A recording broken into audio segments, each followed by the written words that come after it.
Tim penguji ujian promosi doktor akan memasuki ruangan.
Fadel menjemput Promovendus.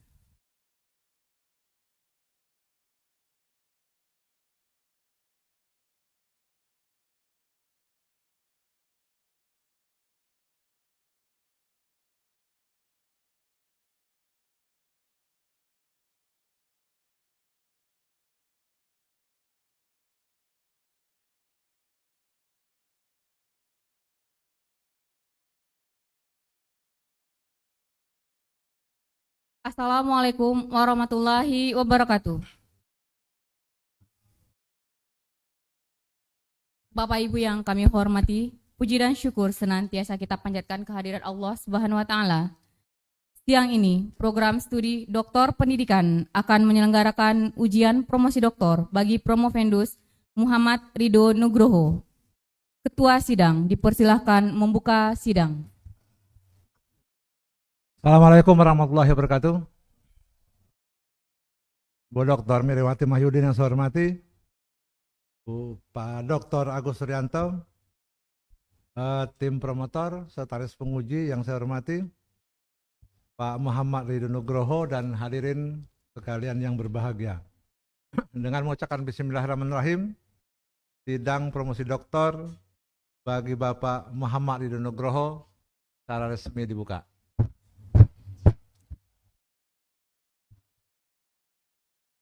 Bapak Muhammad Ridho Nugroho yang saya hormati, setelah kami membaca permohonan saudara dan meneliti seluruh persyaratan yang diperlukan, maka saudara dipandang memenuhi syarat untuk melaksanakan ujian promosi doktor pada siang hari ini.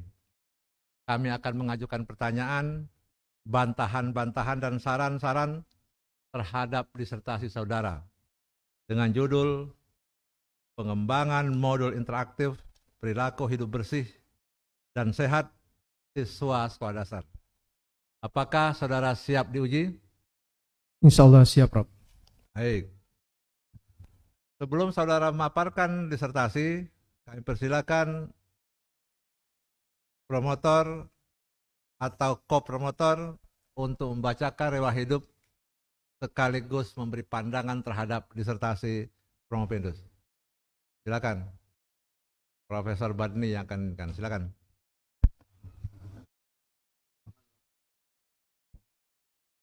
Salam.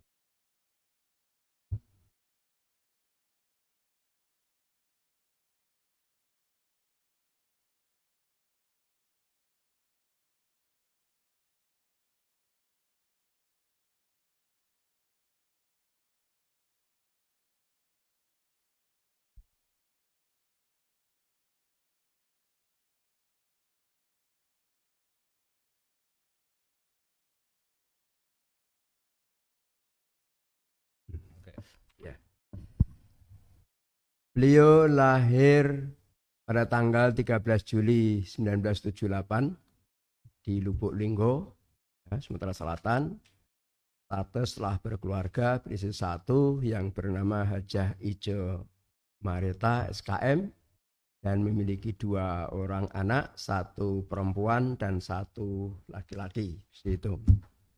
Beliau saat ini tinggal di Jalan Rambutan nomor 82 RT 06 Kelurahan Megang, Kecamatan Lubuk Linggo Utara, Utara 2, Kota Lubuk Linggo.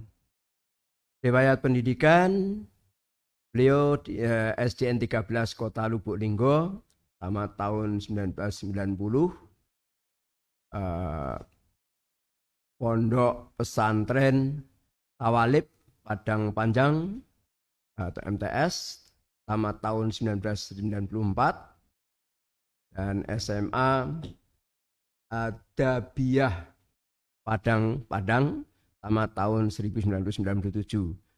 Akademi Gizi Departemen Kesehatan RI Palembang, tamat tahun 2000. D4 Gizi Kesehatan Fakultas Kedokteran Universitas Gadjah Mada Yogyakarta, tamat tahun 2002.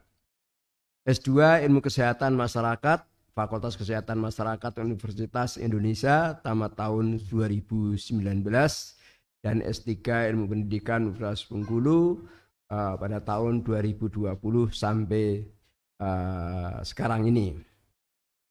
Riwayat pekerjaan dan organisasi sebagai Kepala Seksi Pelayanan Dasar dan Rujukan Dinkes Kota Lubuk Linggo tahun 2011 sampai dengan tahun 2013. JFT Nutrisionis Muda di Lubuk Linggo tahun 2020 sampai sekarang. Ketua DPC Persatuan Ahli Gizi Indonesia Kota Lubuk Linggo tahun 2002 sampai 2026. Direktur Pendidikan Sekolah Islam Terpadu Rodotul Jannah Lubuk Linggo. Ketua Yayasan Rodotul Quran Cendikia Husada. Ketua Lembaga TK Tahfidz Rodotul Quran. Tim Pakar Gizi Audit Kasus Sunting Kota Lubuk Linggo dan Kabupaten Musirawas Utara. Beberapa publikasi ilmiah diantaranya adalah faktor-faktor yang mempengaruhi kejadian stunting pada anak usia dini di Indonesia. Ini kemudian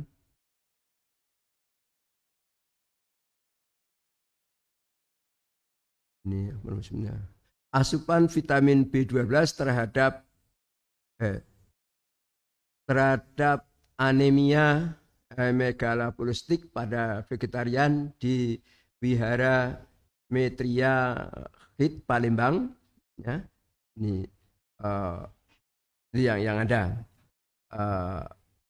Saya kira itu yang saya sampaikan. Ini sebelum acara dilanjutkan, saya minta Bapak dan Ibu ngisi ini Pak, ruang ini berdua ya, isi aja ini.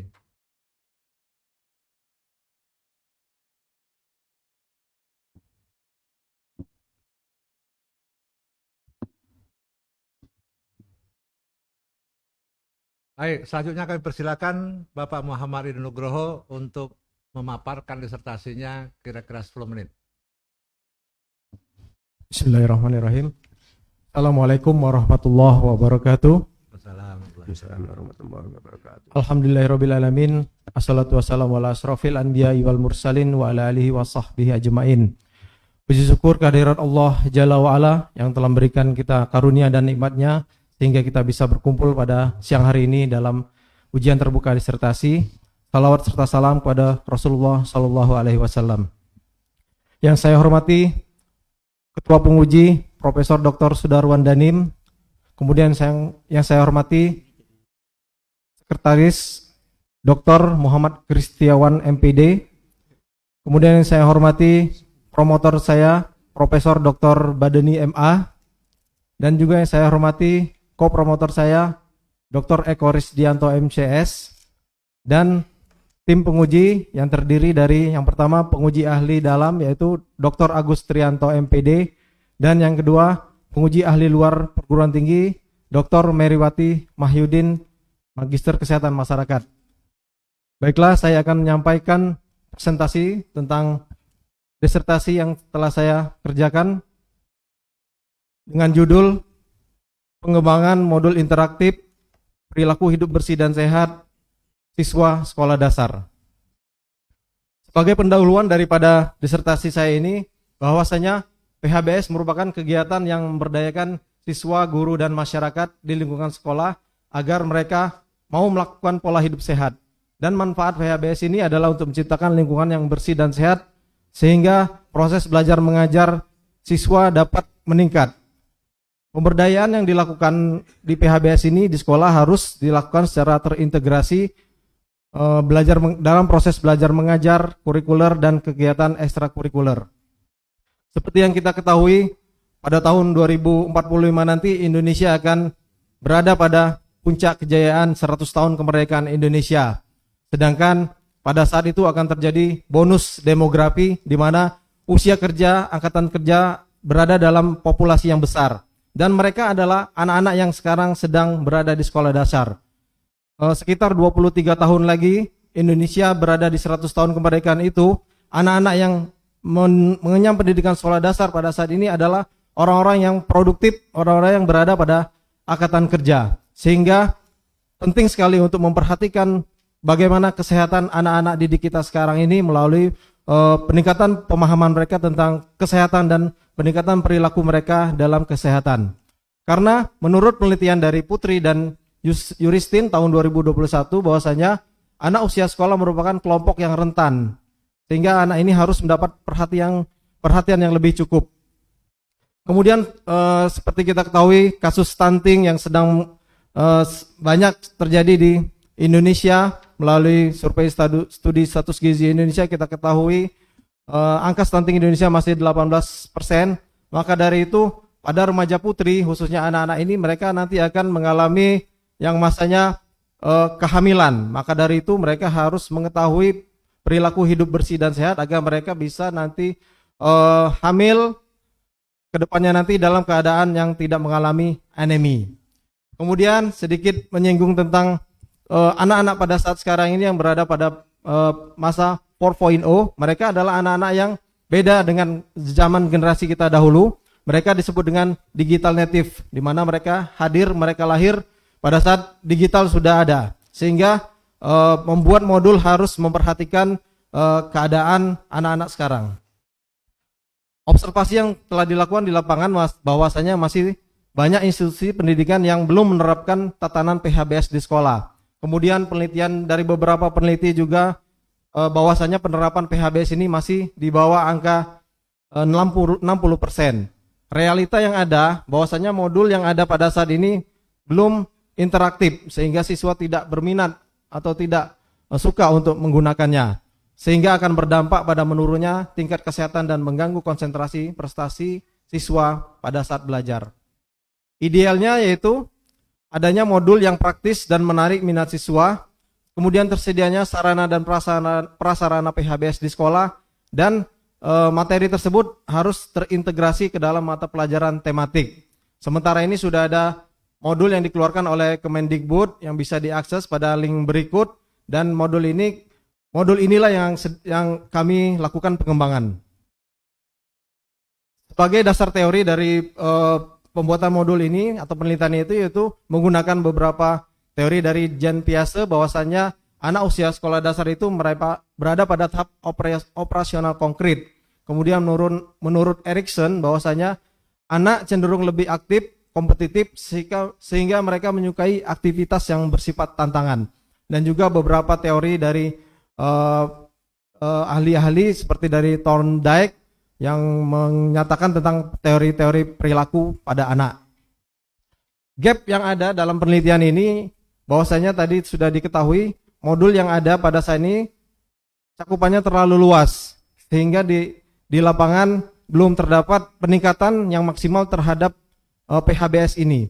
Sedangkan jalan keluar yang peneliti buat untuk mengatasi keadaan ini adalah dengan membuat sebuah modul tematik dan interaktif yang sesuai dengan tahap perkembangan siswa. Ciri khas dari modul ini sebagai novelty-nya yaitu penggunaan unsur TPEC, yaitu menggunakan QR code dalam setiap materi modul tersebut. Ini adalah pemetaan riset dari Postpure tentang berapa banyak penelitian tentang hal tersebut. Hal ini kami menggunakan kata kunci modul PHBS melalui data Google Scholar bahwasanya belum terdapat banyak penelitian yang mengambil tema ini. Kemudian untuk internasional kita menggunakan kata kunci healthy living behavior in school dengan menggunakan database Scopus. Juga masih sedikit sekali peneliti atau akademisi yang mengambil topik ini, sehingga peneliti tertarik atau berminat untuk melakukan penelitian ini lebih lanjut. Rumusan masalah yang diambil pada penelitian ini yang pertama yaitu modul interaktif PHBS seperti apa yang diperlukan oleh siswa di sekolah. Kemudian bagaimana desain modul interaktif tersebut. Yang ketiga yaitu bagaimana kelayakan modul interaktif untuk siswa di sekolah dasar. Dan yang keempat yaitu bagaimana pengaruhnya nanti modul interaktif ini terhadap hasil belajar siswa sekolah dasar. Kemudian tinjauan pustaka yang digunakan beberapa landasan filosofis menggunakan teori dari Jean Piaget, juga dengan dari Lev Vygotsky, dan juga mengambil beberapa tema-tema tentang PHBS di negara maju, kemudian pengertian-pengertian dari PHBS, dan juga penelitian-penelitian yang relevan dengan penelitian yang sedang dilaksanakan oleh penulis. Sedangkan kerangka berpikir menggunakan teori Lawrence Green tahun 1991, yaitu menggunakan teori behavior.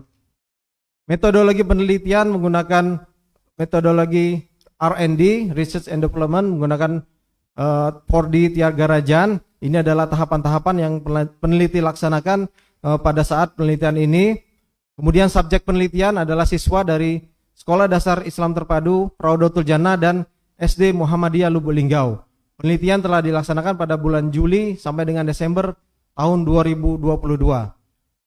Ini adalah beberapa kegiatan yang dilaksanakan, yaitu mulai dari uji coba produk dengan menggunakan one group pretest and pretest post-test design dengan jumlah sampel sebanyak 16 siswa, kemudian dilakukan uji coba luas terhadap 47 orang siswa. Ini adalah waktu dari pelaksanaan kegiatan ini, dan tahapan-tahapan yang pertama dari pengembangan modul yaitu define. Yang kedua desain, yaitu membuat rancangan instrumen yang akan dikembangkan.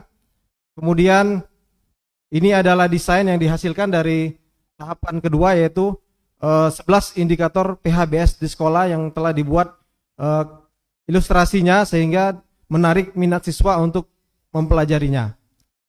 Ini adalah desain awal dari produk modul sebelum dilaksanakan validasi oleh validator ahli.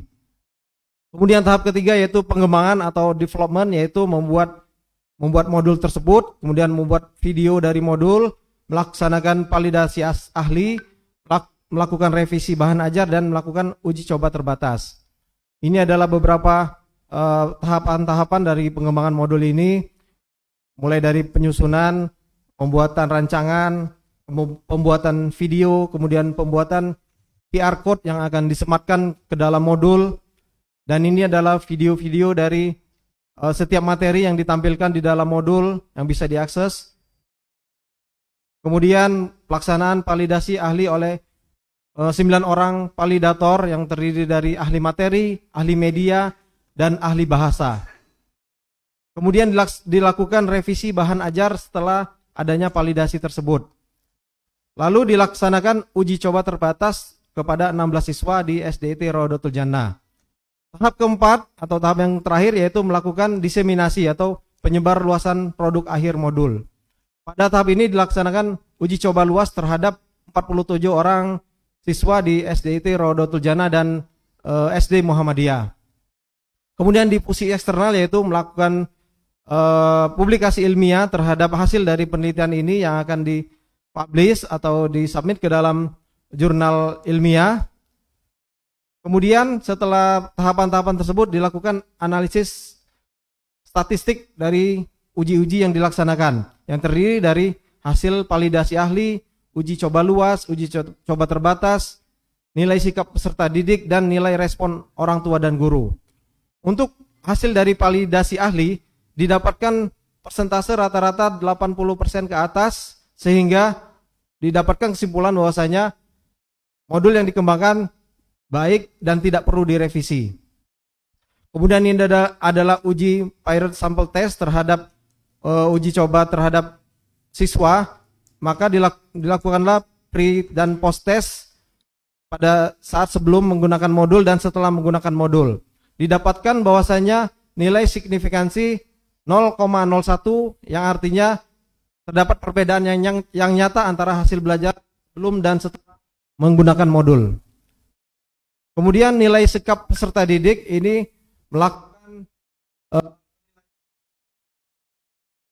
melakukan penilaian terhadap perilaku yang terjadi perubahan pada peserta setelah menggunakan modul ini. Didapatkan bahwa peserta didik mengalami peningkatan perilaku yang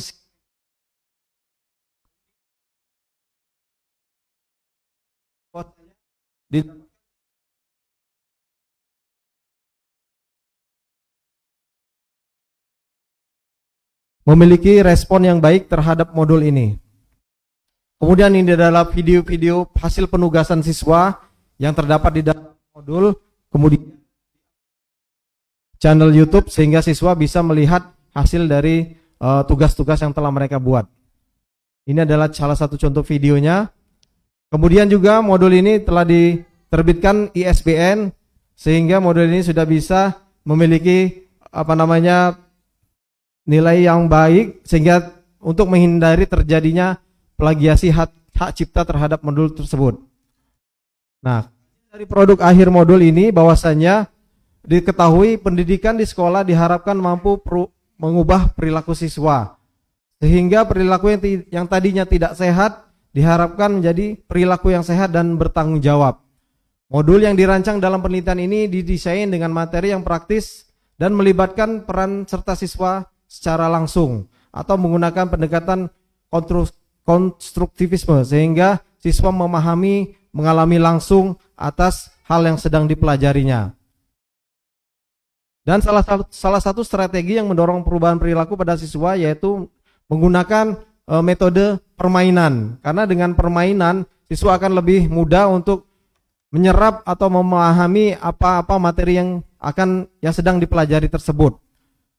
Kebermanfaatan modul PHBS ini sendiri adalah selain untuk meningkatkan perilaku hidup bersih dan sehat siswa di sekolah juga agar siswa dapat memahami dan dapat orang tua juga di rumah dapat mengawasi atau ikut terlibat dalam penggunaan modul tersebut sehingga perilaku hidup bersih dan sehat juga dapat diterapkan di rumah. Beberapa keterbatasan dari penelitian ini, yang pertama bahwasanya penelitian ini hanya dilaksanakan keterbatasan waktu dan biaya. Kemudian jumlah siswa yang diberikan intervensi masih di bawah 50, yaitu sebanyak 47 orang siswa. Dan jumlah validator hanya terdapat 3 aspek yang berjumlah 9 orang validator, dan yang keterbatasan terakhir yaitu data yang diperoleh dalam penelitian ini tergantung pada subjektivitas penilai sehingga berpengaruh terhadap hasil penelitian. Kesimpulan dari modul ini, dari disertasi ini, yaitu yang pertama menjawab dari rumusan masalah bahwasanya modul yang diperlukan siswa adalah modul interaktif yang mengintegrasikan antara teori dan praktek secara langsung serta adanya penggunaan unsur TIPEK sebagai pelengkap media pembelajaran. Yang kedua yaitu modul interaktif PHBS adalah modul yang desainnya dikembangkan menggunakan ilustrasi, gambar, video pembelajaran, tantangan, tugas, soal latihan, permainan edukatif serta dilengkapi dengan kartu pencatatan status kesehatan siswa. Dan yang ketiga yaitu modul yang dikembangkan dinyatakan layak. Hal ini dilihat dari hasil rata-rata skor sebesar 87,80% dengan kriteria sangat baik dan tidak perlu direvisi. Serta modul mendapatkan respon positif berdasarkan hasil angket respon orang tua dan guru dengan nilai rata-rata sebesar 85,16%. Dan kesimpulan terakhir yaitu modul yang dikembangkan dinyatakan berpengaruh terhadap hasil belajar siswa. Hal ini dilihat dari hasil uji beda, diketahui bahwasanya nilai signifikansi sebesar 0,00 kurang dari 0,5 yang menunjukkan bahwa terdapat perbedaan yang nyata antara hasil belajar modul PHBS pada siswa pada saat pre-test dan pada saat post-test pada kelas uji coba luas. Demikianlah presentasi dari disertasi saya serahkan kepada ketua penguji. Terima kasih Pak Muhammad Ridho Nugroho. Selanjutnya kita memasuki sesi tanggahan atas kesempatan pertama diberikan kepada penguji luar Dr. Yudin. Kan. Simum 55 menit. Terima kasih Ketua.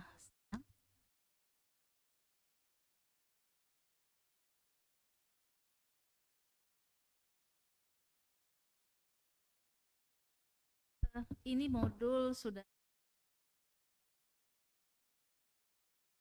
saran pada kepala sekolah, pada para guru, strategi yang bagaimanakah yang Pak Ridho bisa dan mampu lakukan untuk mempromosikan, untuk menyampaikan tujuan dari disertasi serta makna yang terkandung pada modul kembang.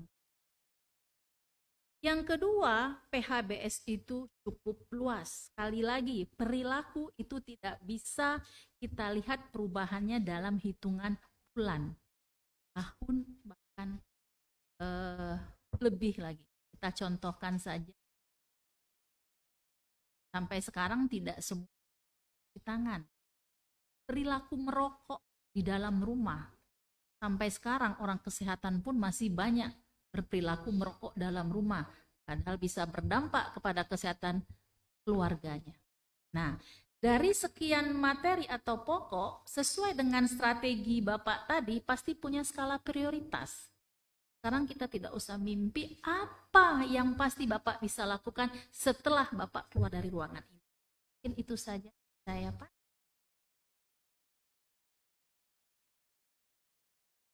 Baiklah, terima kasih penguji ahli luar PT Ibu Meriwati yang telah memberi pertanyaannya. Untuk pertanyaan pertama,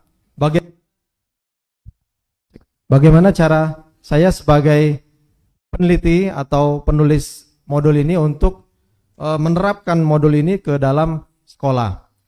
Baiklah Ibu, sebagai saran yang saya buat di dalam kesimpulan dan saran kepada pemegang kebijakan, dalam hal ini kepala sekolah, saya berharap, karena saya juga sebagai salah satu praktisi di dunia pendidikan dan memegang ada yayasan sekolah, maka dari itu saya menginginkan sekolah yang ada ini atau sekolah yang menjadi tanggung jawab saya adalah sekolah yang menerapkan PHBS secara baik, secara sempurna, dengan melalui kebijakan-kebijakan dari yayasan, baik juga dari LPPI. Di sini kita ada LPPI yang membawahi pendidikan dan juga direktur yang akan memberikan masukan dan saran kepada kepala sekolah bahwasanya PHBS ini sangat penting untuk kita terapkan di sekolah karena ini akan berdampak besar terhadap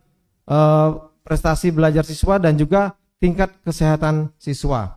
Maka untuk skala prioritas, karena di sini ada 11 indikator yang digunakan, skala prioritas pertama yang sedang kami laksanakan pada saat ini yaitu dengan tema makan makanan sehat dan bergizi. Karena untuk tema-tema lainnya seperti gosok gigi itu kita tidak bisa memantau kegiatan tersebut di sekolah. Kemudian juga untuk materi minum obat cacing itu juga dilaksanakan oleh puskesmas, dilakukan oleh puskesmas hanya 2 kali dalam setahun, dan beberapa materi-materi indikator-indikator lainnya. Nah, untuk skala prioritas ini adalah pada indikator ke-10 makan makanan sehat dan bergizi. Ini sudah kita mulai laksanakan mulai dari penataan kantin sehat, pemberian penyuluhan kepada petugas kantin dan melaksanakan edukasi langsung kepada siswa-siswa pada saat mereka jajan di kantin bahwasanya kita harus mengonsumsi makanan yang sehat dan juga kantin harus menyediakan makanan yang sehat sehingga edukasi tentang makanan yang sehat ini bisa diterima oleh siswa dengan baik. Dan hal ini bisa kita lihat dari perilaku siswa pada saat di rumah mereka sudah mulai mengetahui apa itu protein, apa itu karbohidrat, kalori, lemak, dan juga dilaksanakan game-game atau permainan tentang pemilihan bahan makanan yang sehat untuk anak. Dan semua itu sudah dilaksanakan dan sudah terdokumentasikan di sekolah kita. Demikian yang bisa saya jawab. Terima kasih, Bu.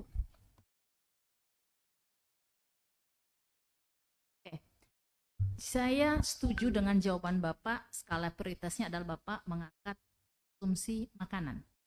Ya, dari kesehatan, ya. Makan enak, tidur enak, ke belakang pun enak. Betul begitu Bapak Ibu semua? Jadi saya setuju dengan jawaban Bapak.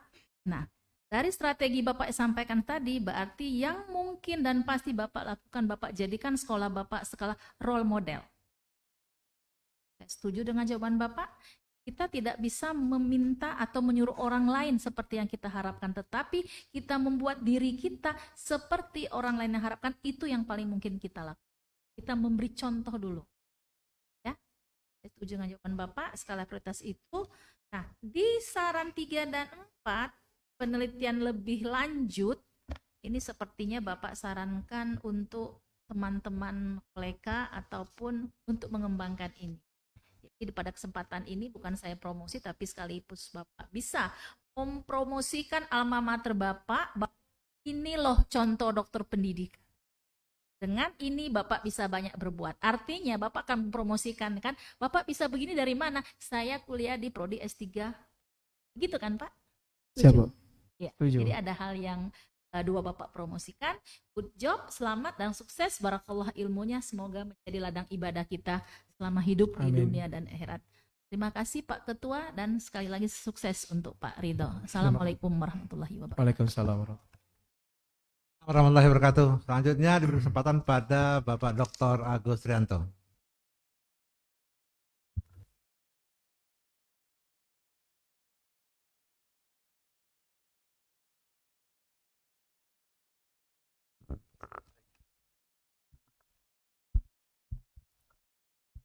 Terima kasih Pak Ketua. Selamat untuk Pak Muhammad Ridho Nugroho. Tadi Bapak sudah menyatakan ada keterbatasan dalam penelitian disertasi Bapak. Pertanyaan saya itu kan keterbatasan dalam ada kelayakan penelitian dianggap layak. Lalu Bapak nyebut keterbatasan. Pertanyaan saya, bisa nggak Bapak ceritakan pada saya secara singkat keterbatasan kelayakan di luar penelitian ini? Jika nanti Bapak akan mempublikasikan karya-karya Bapak dalam bentuk yang lebih komersial, kira-kira keterbatasan apa yang nanti Bapak akan perbaiki? Baiklah, terima kasih pada Dr. Agus Trianto. Untuk penelitian ini sendiri memang banyak sekali terdapat kekurangan dan juga keterbatasan. Untuk keterbatasan yang kami hadapi pada saat pelaksanaan penelitian ini adalah keterbatasan sumber daya yang pertama, Pak. Karena untuk diseminasi atau penggunaan modul kepada sekolah yang lebih luas lagi itu membutuhkan sumber daya yang lebih besar lagi.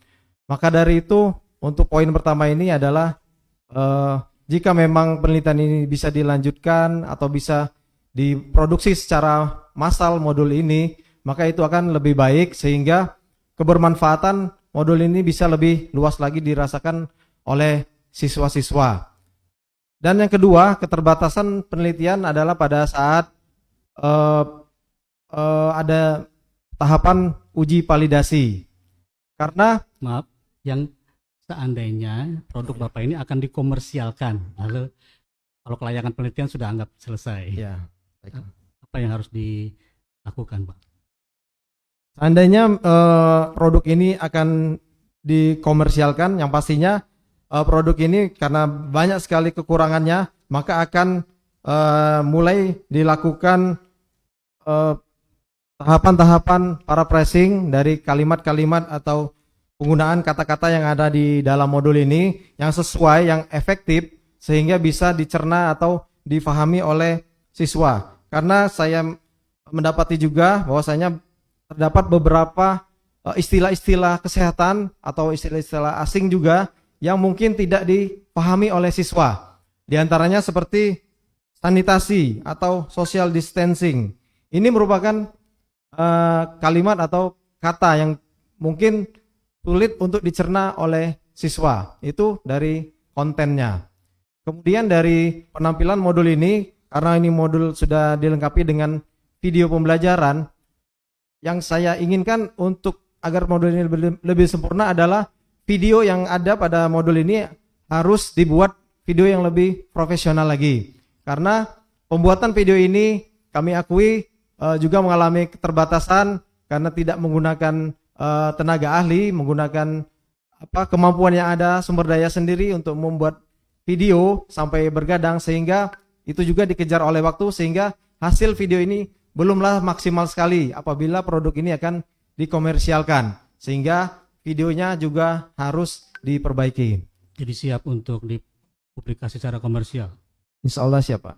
Oke, terima kasih. Lalu ada pertanyaan di luar ini yang saya ingat pengalaman saya waktu jadi konsultan SIGP di Hibah Belanda namanya. Jadi dan fenomena ini sampai sekarang masih ada. Dan fenomena ini cuma ada di Indonesia. Luar negeri nggak ada. Dunia nggak ada. Ada cuma Indonesia, yaitu persoalan WC guru, WC siswa. Ya. Bagaimana evaluasi Pak Redo dalam persoalan perilaku hidup bersih dan sehat ini tentang WC guru, WC siswa yang cuma ada di Indonesia? Baik, Pak. Untuk standar jumlah WC atau toilet di sekolah untuk siswa atau untuk murid putra itu komposisinya adalah satu siswa satu WC untuk 40 siswa. Jadi apabila sekolah itu memiliki 100 siswa laki-laki, dia harus memiliki 4 buah WC atau toilet. Itu harus terpisah dengan WC pria, WC wanita. Untuk wanita atau untuk murid putri itu WC yang harus disediakan oleh sekolah itu 1:25. 1:25 untuk laki-laki, 1:40. Nah, jadi ini kembali kepada kemampuan sekolah itu sendiri, apakah mereka siap atau mampu untuk memenuhi standar-standar yang sudah ada ini. Karena seperti kita ketahui, itu hanya berlaku di sekolah-sekolah unggulan atau sekolah-sekolah yang internasional. Untuk sekolah-sekolah yang ada di daerah, khususnya juga di sekolah kami sendiri, itu belum memenuhi standar tersebut, standar jumlah WC tersebut. Itu sangat ideal, Pak, dan itu menjadi sulit dilakukan. Ya. Saya minta saran dari Bapak, solusi yang praktis yang berlaku untuk semua sekolah, tidak peduli dia sekolah mampu atau tidak. Apa itu? Dalam hal penggunaan WC untuk sekolah-sekolah yang ada ini, solusi yang bisa kita berikan dengan sumber daya yang minim sekali, yaitu dengan menggunakan jadwal penggunaan WC. Seperti itu, Pak. Mungkin ini terbilang sangat susah karena keinginan untuk ke WC itu tidak bisa kita atur. Tapi memang seandainya ini menjadi keniscayaan yang harus dilakukan, itu bisa menggunakan pemisahan. Yang pertama, pemisahan atau pembagian jumlah WC tersebut. Saya beri satu tips. Waktu saya jadi konsultan, itu saya coret ada kepala sekolah yang minta WC guru, WC siswa. Ya. Saya coret. Meskipun mereka butuh. Lalu saya minta ganti. Digantilah. Mereka bingung mau ganti apa. Saya bilang gantilah WC yang seperti ada di dunia ini. WC pria, WC wanita. Lalu kepala sekolahnya nanya lagi. Terus guru-guru kencing di mana, Pak? Ya sesuai dengan jenis kelaminnya masing-masing, silahkan kan. Nah, maksud saya adalah kalau guru dengan siswa campur, ada kontrol, ada edukasi di situ. Selama ini di Indonesia itu ngawur gara-gara tidak ada kontrol. Perhatikan baik-baik seluruh sekolah di Indonesia, itu WC siswa pasti buruk. Saya kalau inspeksi ke sekolah-sekolah, itu pasti ketakutan kepala sekolah kalau saya mau ke WC siswa. Jadi perilaku itu yang gara-gara sistem yang aneh di dunia ini diterapkan di Indonesia. Jadi mohon di sekolah Bapak juga dihapuskan ya. WC guru, WC siswa. Satu lagi bisa ada waktu, Prof? Oke. Satu hal lagi, ini hari pendidikan nasional. eh Saudara beruntung ujian pada hari Hardiknas sih. Ya. Dan Yang tadi kami sebutkan bahwasanya konsumsi makanan, kembali kepada konsumsi makanan, karena ini sudah ada beberapa penelitian terdahulu bahwasanya status gizi anak akan berpengaruh terhadap kecerdasan atau daya tangkap siswa. Dari itu untuk jawaban dari pertanyaan Pak Dr. Agus adalah bahwasanya kami akan fokus atau menuju kepada poin ini, konsumsi makanan sehat dan bergizi. konkretnya, Konkretnya dengan membuat kantin sehat, melakukan penyuluhan edukasi kepada siswa dan orang tua. setuju. Dan satu saya titip jawaban. Pengalaman saya waktu jadi konsultan Aljips, sekolah internasional di Jakarta, di Cibubur. Saya wajibkan tiap pagi senam bersama, makan pagi bersama. Ya. Dikontrol oleh sekolah. Terima kasih, Prof. Baik, terima kasih Prof. Terima kasih Pak Dr. Agus Trianto. Selanjutnya diberi kesempatan pada Bapak Dr. Eko Risdianto. Baik, Assalamualaikum warahmatullahi wabarakatuh. Terima kasih kepada pimpinan sidang Profesor Sudarman Danim dan kepada Pak Rido, selamat ya sudah sampai tahap ini ya dengan segala perjuangan yang sudah dilakukan. Tadi udah di beberapa hal udah ditanyakan oleh Bu Dr. Mary, Pak Dr. Agus terkait produk yang sudah Bapak buat ya. Ini terkait dengan modul interaktif ya. Perilaku hidup bersih dan sehat siswa sekolah dasar. Jadi produk ini tadi ada terkendala terkait misalnya keterbatasan bagaimana Bapak melakukan penyebarluasan ya. Tujuannya adalah agar produk yang sudah kita buat itu bisa bermanfaat lebih banyak orang gitu. Tapi saya berpikir begini, kalau meskipun Bapak punya sumber daya yang banyak, Bapak juga tidak bisa untuk mengubah perilaku orang. Jadi, oh ini kita kasih nih bagus gitu. Kadang kesadaran orang itu terjadi ketika dia bisa melihat orang lain dulu. Makanya saya lebih condong bahwa ketika Bapak membuat ini, maka sekolah Bapak tadi saya setuju dengan Bu Mary sebagai modelnya tentang tidak hanya tentang perilaku hidup bersih dan sehat, tapi beberapa hal yang lain ya, sehingga nanti orang tuh melihat oh kalau sekolah Bapak ini bagus dengan salah satunya ini perilaku hidup bersih dan sehatnya. Jadi orang itu kadang mau mengikuti ketika udah ada contohnya. Ketika belum ada contoh yang menurut mereka bagus, mereka walaupun dikasih paksa juga nggak mau seperti itu.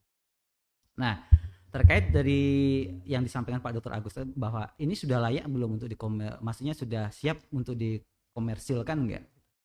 Beliau tanya karena memang sudah banyak karya Pak Dr. Agus yang emang sudah dikomersilkan gitu ya. Ya, terkait dengan produk yang Bapak buat di sini, saya ada sedikit koreksi ya Bapak terkait dengan QR code-nya. Ya, ini sudah oke. Cuman di sini QR code-nya ketika Bapak scan itu masih ada iklannya. Nah, jadi orang yang mungkin orang ya kalau nanti yang user ini kan kadang nggak tahu ya Bapak, ketika ada iklan yang dipencet lain-lain Pak nanti. Ya. Yang muncul bukan perilaku hidup bersih dan sehat gitu. Jadi bisa macam-macam ya, yang tidak sehat di mata dan sehat tidak di perut gitu, mungkin seperti itu. Jadi nanti dicek kembali untuk produknya ini QR-nya banyak kok. Bapak ini kan pakai yang MKQR gitu kan gitu. Itu tolong dirubah gitu. Karena ketika kita scan itu dia tidak langsung direct ke videonya. Nah, seperti itu. Jadi itu untuk kan kalau ada iklan tuh kita salah klik aja itu udah diarahkan kemana-mana, namanya iklan Pak ya. Bahkan kita ada kalau kita bahkan download aplikasi kitab suci pun ya itu banyak iklan. Iklannya bahkan bisa didomplengnya dengan iklan-iklan yang mungkin tidak suci lagi gitu kan. Nah jadi itu bertentangan. Jadi itu jadi concern nanti mungkin bisa diperbaiki karena itu akan kalau dikomersilkan itu pasti akan diakses oleh banyak orang gitu kan. Nah kita harus benar-benar fix di situ. Nah kemudian terkait dengan keterbatasan Bapak tadi tentang pembuatan video tadi ya, karena emang kita saya sadari Bapak kemarin membuat, walaupun Bapak punya sebagai kepala sekolah sebuah yayasan mungkin Bapak lakukan lebih banyak usahanya sendiri gitu. Cuma kalau saya lihat di sini tim Bapak ini timnya udah bagus nih. Kamera di sana udah profesional, di sini udah profesional. Jadi saya agak meragukan ya, apa emang ke sumber dayanya itu memang di sana nggak ada, apa sekarang aja nih Bapak ini memang bagusnya pas ujian terbuka aja Pak, untuk buat produk nih kita nanggung-nanggung aja lah gitu. Menurut Bapak gimana nih? Kalau Bapak ini kan ini tim hari ini aja atau emang tim dari yayasan Bapak gitu? Alhamdulillah ini adalah tim yang sudah membersamai yayasan sudah sekitar 3 tahun. Berarti terbantahkan yang tadi ya. Jadi artinya sebenarnya ya, karena tapi dengan melihat Bapak membuat produk yang bagus, dibuat video yang sedemikian rupa, ibaratnya desainnya sudah oke, itu sebenarnya itu sebuah investasi ya. Ketika kita melihat sesuatu karya itu bagus, orang akan melihat, oh Bapak buatnya di mana? Bapak buat timnya siapa? Nah, itu nge-branding gitu. Nah, ketika Bapak branding, tidak hanya Bapak saja, tapi tim dari yayasannya pun ikut. Ya, kembali lagi ke Bapak dari yayasan itu, dari sekolah itu Bapak jadi sebuah role model. Tidak hanya untuk ini, tapi untuk sesuatu yang lebih besar seperti itu.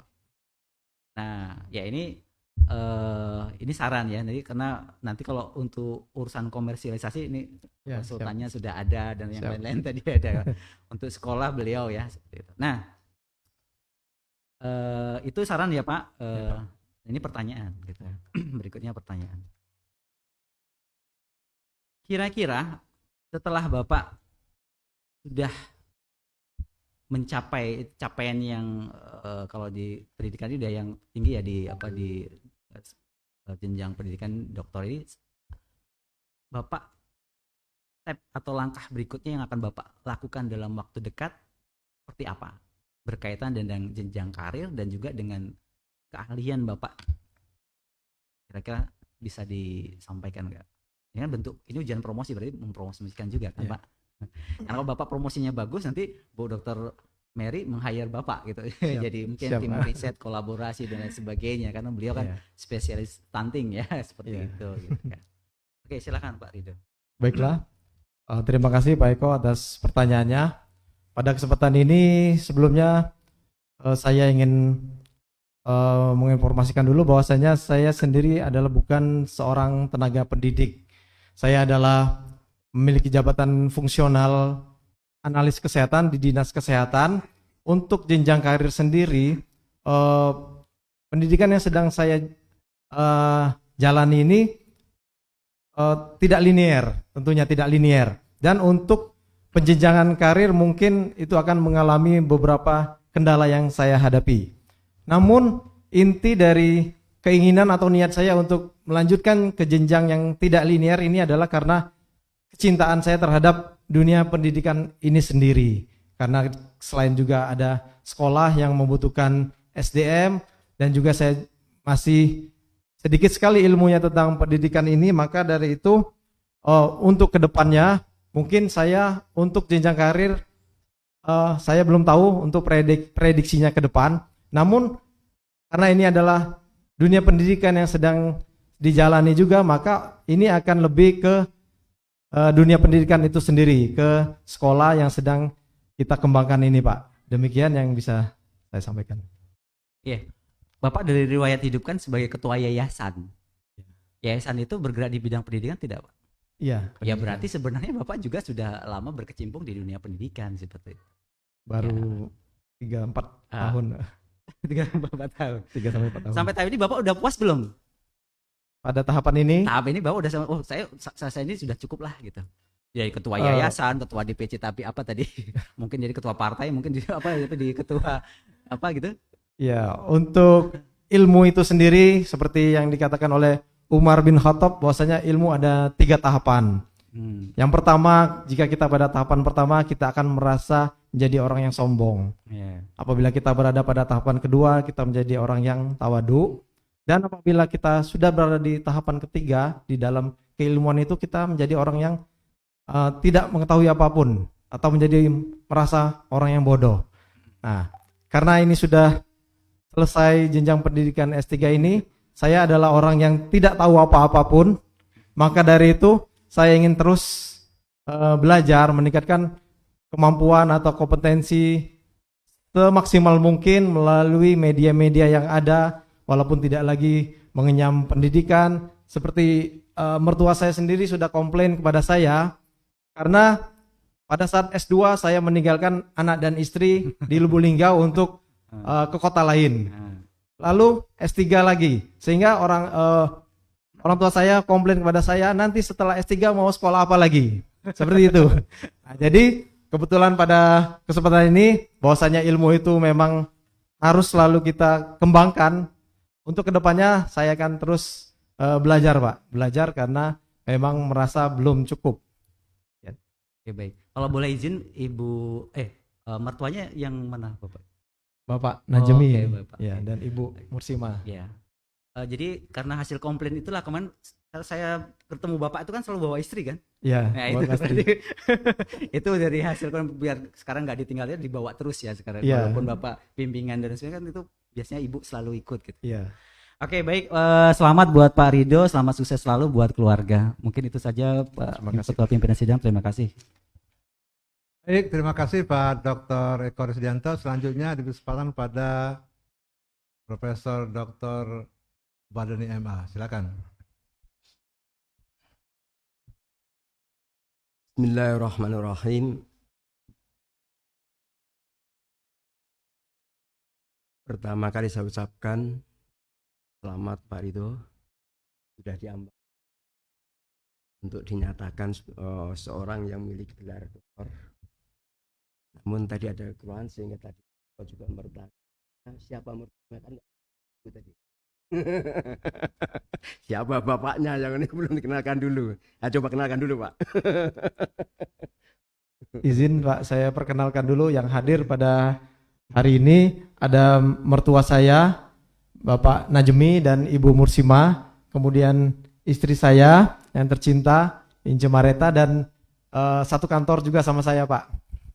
Kemudian ada saudara saya di belakang, ada Ayunda Mary Marlina dan suami Bapak Sudianto beserta keponakan saya Anissa dan Agil, dan juga ada adik ipar saya ada Intan Julita dan suami Mulia Hadi dan keponakan-keponakan dan anak-anak saya, dan juga ada dari Yayasan Raudatul Jannah ada Bapak Lodi, Bapak Rio, Bapak Alek dan Bapak Galan. Terima kasih. Di sini Pak Ridho membuat judul pengembangan modul interaktif perilaku hidup sehat, hidup bersih dan sehat siswa sekolah dasar. Kira-kira yang mendorong Bapak untuk meneliti ini, untuk mengembangkan ini apa? Yang mendorong, hal yang paling prinsip yang mendorong saya untuk mengembangkan hal ini karena basic pendidikan Pak, karena saya memiliki basic pendidikan ilmu kesehatan masyarakat khususnya di bidang gizi. Untuk awal masuk program studi ini saya sebenarnya ingin fokus ke gizinya sendiri, namun setelah berkonsultasi lebih jauh dengan Prof. Sudarwan bahwasanya ini akan akan sulit untuk dilaksanakan, maka kita kemarin memiliki kesepakatan untuk mengambil topik perilaku hidup bersih dan sehat yang lebih luas lagi agar bisa lebih mudah. Dan ternyata memang alhamdulillah lebih mudah untuk diaplikasikan di sekolah. Itulah yang menjadi dasar utama saya, Pak. Anda mengembangkan. Jadi beberapa yang telah Bapak katakan tadi adalah setelah mengkaji beberapa yang terjadi sebelumnya. Baik di proses pendidikan maupun juga penggunaan modul yang ada. Ya, sesuai dengan ini karena ada supaya anak ini terutama kaitan lembaga pendidikan supaya anak sekolah di khususnya ke poin ini sekolah dasar maka terjadi perubahan perilaku hidup sehat.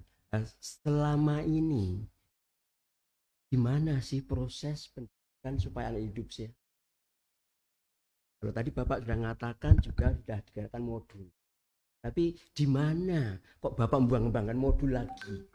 Ada suatu apa di sana sehingga ingin mengembangkan lagi? Seperti tadi sudah dijelaskan di pendahuluan bahwasanya anak-anak yang ada di zaman sekarang merupakan native digital. Mereka hadir pada saat dunia digital. Jadi hal yang mendasar atau kebaruan dari modul yang dikembangkan ini, walaupun sudah ada modul sebelumnya yang dikeluarkan oleh Kemendikbud, yaitu adanya penggunaan unsur TIPEK ini, Prof. Sehingga modul ini diharapkan bukan akan menimbulkan perilaku yang lebih baik, namun diharapkan siswa berminat untuk menggunakan modul ini karena modul ini sesuai dengan kebutuhan yang ada pada anak-anak generasi sekarang ini. Berbeda dengan generasi-generasi terdahulu seperti yang pernah saya alami. Demikian, Prof. Terkait dengan judul Bapak, apakah tidak ini sesuai dengan judul Bapak? Anak-anak kan diharapkan menjadi hidup bersih dan sehat. Berarti selama ini kan ada bagian yang belum berhasil. Enggak? Ya.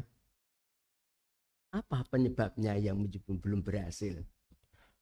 Banyak faktor yang menyebabkan perilaku ini, mulai dari faktor reinforcing, itu yaitu faktor dari enabling, itu adalah, dan empowering. Yang enabling adalah perilaku yang dibawa oleh anak itu dari rumah, dari pendidikan keluarga. Jika mereka tidak memiliki pendidikan dasar di rumah, perilaku hidup bersih dan sehat, maka mereka tidak akan bisa berperilaku di sekolah. Kemudian reinforcing, yaitu pengayaan dari perilaku-perilaku itu terkait dengan kebijakan-kebijakan atau sarana-sarana yang ada di sekolah itu tersendiri. Jika di sekolah itu juga tidak menyediakan sarana untuk PHBS, maka akan sulit sekali untuk menerapkan PHBS ini di kalangan siswa-siswa kita. Kalau posisinya itu, ya, ini tadi kan memungkinkan enabling kan, dari keluarganya belum mendukung, kemudian dari sekolah belum menyiapkan, belum memperkuat, reinforcement itu penguatan sebenarnya. Ya, nih kemudian yang ketiga tadi apa Pak? Empowering, pemberdayaan. ya. Ini siapa yang belum memberdayakan? Kalau di sekolah tentunya adalah pihak lembaga sekolah itu sendiri, Prof. Baik dari penyediaan sarana dan materi atau edukasi kepada siswa. Nah, kalau terkait itu, sudahkah yang Anda buat di sini ini mengatasi permasalahan tadi? Kalau sudah, di mana? Kalau seandainya ada bagian yang belum, di mana? Untuk pada saat pelaksanaan uji coba luas di sekolah, saya berkoordinasi dengan pihak sekolah yang ada di sini, Bapak Rio Hamad Hatta, untuk Enggak, ini maksudnya kan Anda pengembangan modul. ya, Apakah modul tadi memenuhi yang permasalahan yang dihadapi tadi? untuk pemenuhan dari masalah yang dihadapi di lapangan belum begitu signifikan karena perilaku siswa ini sangat sulit sekali untuk dikendalikan, Prof. Pada saat kita memberikan materi, mereka seminggu mereka melakukan aktivitas tersebut. Namun setelah selesai uji coba luas, kita tidak bisa kontrol lagi bagaimana perilaku mereka di sekolah. Berarti Bapak nggak percaya dengan ini contoh Nabi kita, orang-orang dari keagamaan tadi. Uswatun hasanah, contoh tauladan baik. Sudahkah kita memberikan contoh? Kapan terjadi ini Pak Agus tadi, Ya. Sudahkah benda yang tadi sampai WC pun harus sama semua biar ngontrol, berikan contoh. Sudahkah ke sana, di modul dibuat ke sana? Nah ini yang perlu menjadi perhatian. Kalau modul dibuat ke sana, kemudian ini ke sana, maka akan ke sana. Jadi ada satu contoh teladan yang baik. Sama dengan tokoh pendidik kita, Ingar Sosung Tulodo. Ya, ini pada diri saya menjadi contoh. Jadi kalau ini di yayasan Bapak, di sekolah, semuanya bisa menjadi contoh, anak itu akan cenderung ikut. Saya tidak katakan 100%. Karena dalam hukum sosial ini 10 atau mungkin 100 pasti ada satu yang berbuat berbeda. Kelainan, memang ada, selalu ada kelainan. Itu sudah hukum sosial masalahnya. Ya, namun tapi akan cenderung ke sana. Namun kalau tidak bisa jadi contoh, maka Anda cek ada baik di SD, ya, SLP, SLT atau tingkat sekolah, maka ini anak akan ngomong, Bu Guru, Pak Guru, Om Du.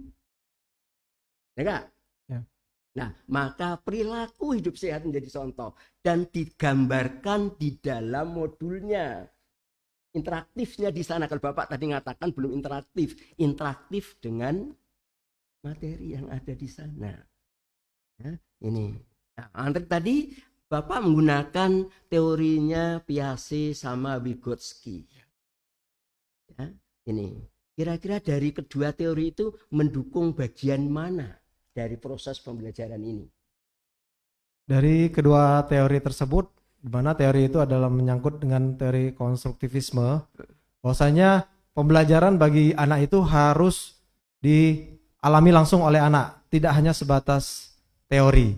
Nah, pada saat menggunakan modul, mereka selain belajar di sekolah, mereka juga belajar di rumah melalui penugasan-penugasan. Contohnya seperti indikator pertama itu cuci tangan pakai sabun. Mereka di rumah mendapatkan tugas untuk melakukan tahapan-tahapan 6 langkah cuci tangan pakai sabun, sehingga dengan melakukan tahapan itu akan direkam atau akan menjadi pengalaman tersendiri bagi siswa, tidak hanya di buku, mereka melakukan sendiri dan direkam, diupload, mereka bisa menyimak kembali video tersebut dan diharapkanlah, itulah yang diharapkan bisa mengubah perilaku si anak itu tersebut.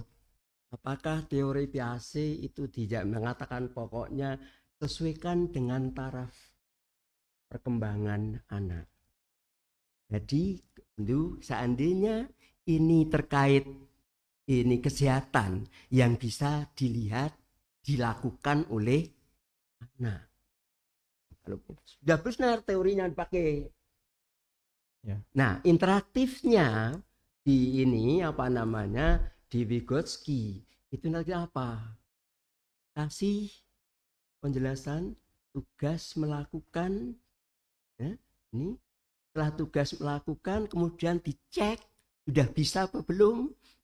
Kalau sudah bisa, maka ini kalau belum bisa, maka diberikan penjelasan kembali. Kalau sudah, baru di tahap selanjutnya. Maka antara ini konstruktivisme sebenarnya, teori konstruktif bukan biasa, beda. Ya, itu bahwa suatu hasil belajar akan maksimal kalau yang bersangkutan mengalami itu melihat sendiri, mendengar sendiri, meraba sendiri, merasakan sendiri, melakukan sendiri. Rasanya seperti apa sih? Bentuknya seperti apa? Nah, jadi kalau disatukan sana akan menjadi lebih bagus. Jadi kalau tadi Vygotsky tadi selalu dicoba sampai bisa. Nah, ini saya nggak tahu ini karena ini Bapak nggak menunjukkan saya modulnya. Apakah guru selalu ke sana? Nah, ini di modul Bapak menuntut guru untuk ngontrol ke sana. Sudah kan belum, udah bisa belum? Kan tidak membayar sendiri betul 100% kan? Ya. Kan dengan gurunya. Ini karena tadi harus bisa, kata Pak Gus tadi juga harus bisa ini kontrol dan sekaligus kan. Sudah ke sana. Nah, ini seandainya belum, kalau sudah alhamdulillah, kalau belum ini bagian saran saya itu ditambah ke sana, terutama nanti saya juga mendukung tadi mau ini pengembangan lebih lanjut, ini saya nyarankan itu bisa dipublikasikan bukan hanya cetakan murni atau menggunakan e-learning untuk modul khusus di sana, sehingga nanti yang populer, cepat populer semua cepat dibaca di Google sana, ini Bapak juga populer, lembaga pendidikan cepat populer dengan model sekarang. Bapak pun bisa ngontrol laku berapa model saya, aku dapat bagian berapa, langsung bisa lihat.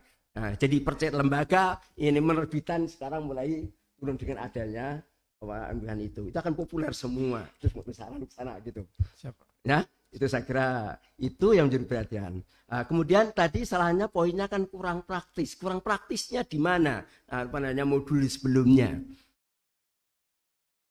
Bapak kan katakan kan modul sebelumnya kurang praktis. Di mana kurang praktisnya? Yang pertama, modul yang ada itu tidak dicetak langsung, tapi Kemendikbud menyarankan sekolah untuk mengunduh, mendownload. Itu bukan praktis. Praktis itu dipelajari oleh anak. Praktis enggak? Ke sana. Ya? Dan poin kedua, konten dari modul yang dibuat oleh Kemendikbud itu belum sesuai dengan taraf perkembangan anak. Nah, Bapak sudah berubah. Tadi ngatakan terlalu luas, sekarang belum sesuai. Ya, Bapak waktu ini penyajian tadi kan terlalu luas. Nah, itu perlu kata-kata, perlu hati-hati menggunakan itu supaya nanti konsistensi Ya. Ya, ini itu yang perlu saya sampaikan. Kemudian dari yang sudah ada, yang setelah Bapak membuat modul, apa saran yang Bapak Ibu berikan kepada lembaga terkait?